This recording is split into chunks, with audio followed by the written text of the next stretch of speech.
Hello guys, তো সকাল সকাল চলে আসলাম কিচেনে।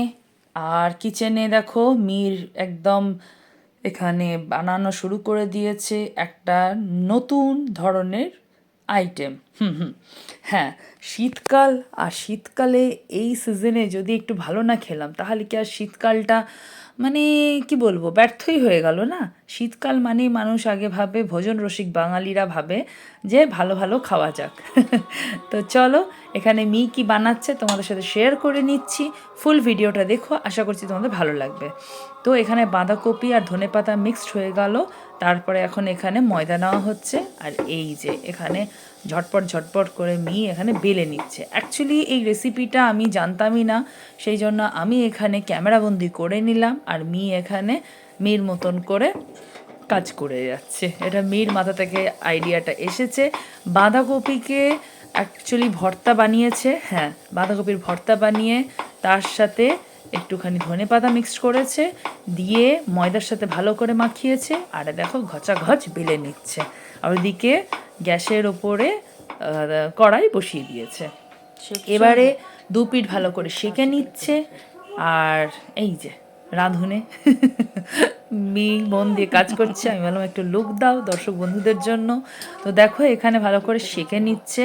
এখন কিন্তু কোনো তেল ব্যবহার করেনি, আগে ভালো করে সেঁকছে। এবারে দেখো তেল দিচ্ছে। তেল দিচ্ছে, প্রথমে এক পিঠ ভাজবে, তারপরে আর একটা পিঠ ভাজবে। তো এখানে ভালো করে তেল দিয়ে চপচপিয়ে ভাজছে।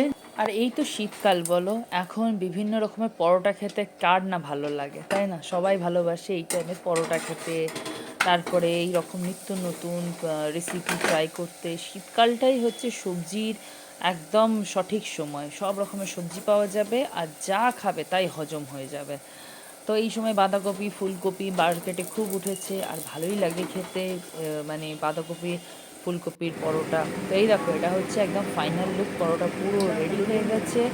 আর এই পরোটার মধ্যে আঁচড় ভরেছে, তো দেখে মনে হচ্ছে যে এটা এমনি খেয়ে নেবো একেবারে। কি বলো তোমরা? যদিও অনেকে পরোটা আচার দিয়ে খায়, আমার তো যদি ভালো লাগে আমি এমনি খেয়ে নিই। তো যাই হোক, এখানে পরোটা পুরো ভাজা কমপ্লিট হয়ে গেছে। এবারে খেতে খালি অপেক্ষা রাখে।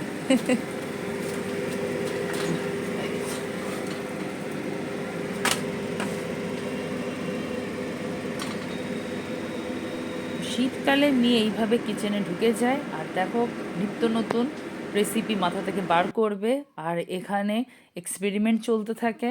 আর ভালোই হয়, নতুন নতুন খাওয়াও যায়, আর তার সাথে শেখাও যায়।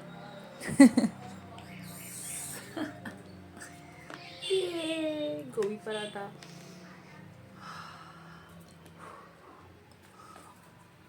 গরম। দেখো গোবি পরোটা তো সবাই খেয়ে থাকে, কিন্তু এইভাবে যদি ট্রাই করে খেতে পারো তাহলে তোমাদেরও আশা করি ভালো লাগবে। তোমরা বললে পরে আমি ফুল রেসিপিটা নেক্সট ব্লগে শেয়ার করব, বুঝলে? আর যে কোনো পরোটা না আমার কি জানি দই দিয়ে বেশি ভালো লাগে। আচার দিয়ে আমি খাই, কিন্তু দিনের বেলা হলে ঠিক আছে, যেহেতু ডিনার করছি তো আমার না আচারটা ঠিক স্যুট করে না রাত্রেবেলায়, সেই জন্যই আমি আরও দই দিয়ে পরোটা খাই। মানে এই গোবি পরোটা হোক, আলুর পরোটা হোক। এত গরম লাগছে, তাও তোমাদেরকে দেখো দেখাচ্ছি। পুরটা দেখো ভেতরে ভেতরে পুরো বাঁধাকপিতে ভর্তি পুর, সঙ্গে ধনে পাতা। বাঁধাকপির পরোটা, বাঁধাকপি। তো এই হয়ে গেল আমার ডিনার। আশা করছি তোমাদের ভালো লাগলো আজকের ব্লগটা। আবার দেখা হচ্ছে খুব শিগগিরই। টাটা।